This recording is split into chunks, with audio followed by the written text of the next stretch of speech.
Hello everyone, ये question है अपने पास जे एडवांस 2026 का। देखते हैं इस क्वेश्चन में क्या है। इनऑर्गेनिक केमिस्ट्री से क्वेश्चन है, अच्छा क्वेश्चन है।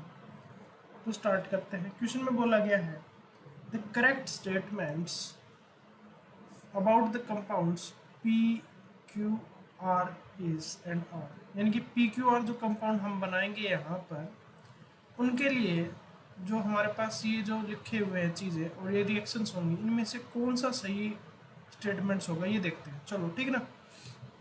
देखो, जब जिनोन गैस की रिएक्शन F2 गैस के साथ करवाते हैं 1:5 के रेशियो में, तो हमारे पास क्या बनता है, XgF4 गैस बनती है। ये बनता है XgF4 कंपाउंड बनता है, ठीक है। XgF4 बनता है P। ये हमें याद होना चाहिए, ठीक है। इसमें कोई हार्ड एंड फास्ट नहीं है कि ये हम इसको कंसेप्चुअली सोल्व करें यहाँ पर, ठीक है।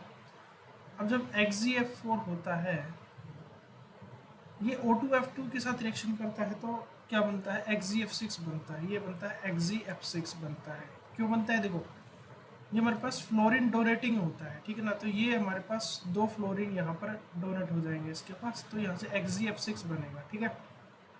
अब जो देखो XgF6 की जब हम रिएक्शन करवाते हैं वाटर के साथ, यानी कंप्लीट हाइड्रोलाइसिस, यानी कि सारे के सारे फ्लोरीन को हटा दो और ऑक्सीजन लगा दो, ठीक है ना।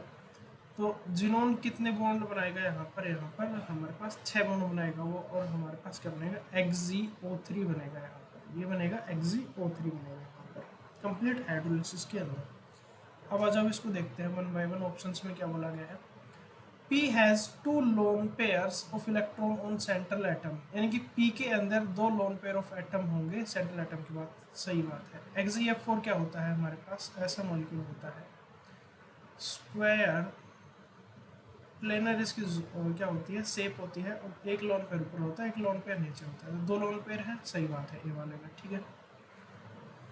ओ हैज परफेक्ट ऑक्टाहेड्रल ज्योमेट्री।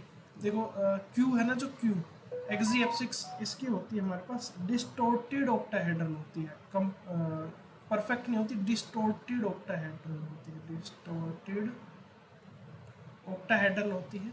इसमें परफेक्ट बोला गया है, तो ये बी आंसर गलत हो जाएगा, ठीक है।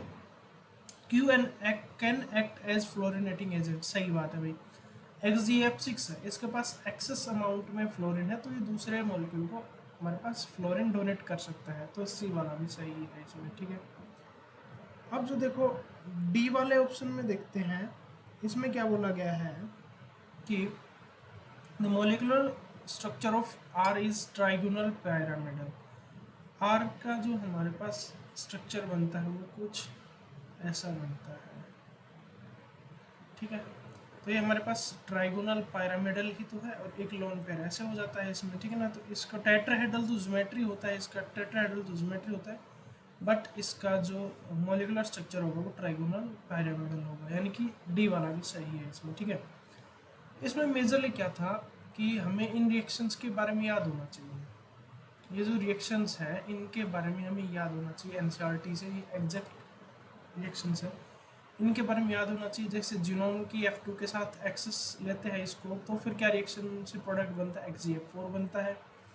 XgF4 O2F2 के साथ रिएक्शन करके हमारे पास क्या बनाता है, XgF6 बनाता है। XgF6 का हाइड्रोलिसिस करवाते हैं कंप्लीट, तो XgO3 बनता है। फिर ये तो चीज़ें जो नीचे की वाली रह गई है, तो आप इजीली इनको सोल्व कर लोगे, ठीक है। तो ये क्वेश्चन में क्या था, मेमोरी बेस्ड टाइप क्वेश्चन था। इसमें मेमोरी का भी यूज होना था, और इसमें हमारे पास किसका यूज होना था, साथ में कंसेप्ट जो हमने पढ़े हैं उनका भी यूज होना था, ठीक है।